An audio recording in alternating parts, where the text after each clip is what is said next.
We've just had the most traumatic 48 hours with these street puppies. For a bit of backstory, 2 weeks ago, Shadow was attacked by Mummy Dog. That's the same older street dog that attacked Robin and broke her leg like a few months back. The main problem was that Mummy Dog was the only dog out of all of them that we couldn't vaccinate when we were getting the others vaccinated because she was pregnant at the time. And the puppies are not sterilised against rabies because they were too young to get the rabies injection when they were having their vaccination. But honestly, we didn't really think about it too much at the time because the dogs are always all attacking each other, like just establishing dominance.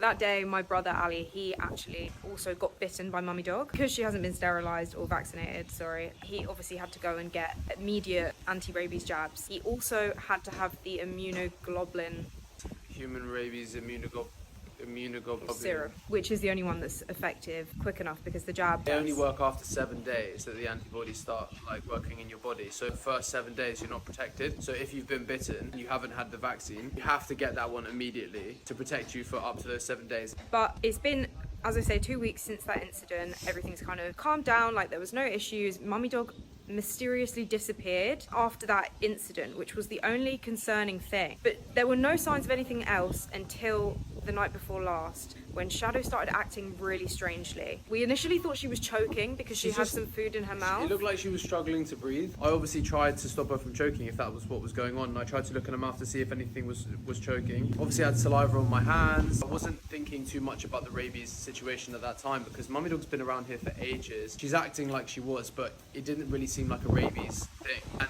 the dogs, we actually didn't know that they didn't have the rabies vaccine at this point. I checked their booklet after checking Shadow. She was acting weird. I saw they didn't have the rabies vaccine, they'd only had the other vaccines, and I went, hold on a damn minute. Ali took Shadow to the vet in the middle of the night. They were treating her, they were checking her, did a few tests and things, and then yesterday morning we woke up to the very sad news from the vet that Shadow had actually passed away in the night, and that they highly suspect it to be rabies. Like, obviously the immediate thought was we need to get ourselves checked first. Like, we need to put our health first here because we don't have the rabies vaccines ourselves. Because it is 100% fatal.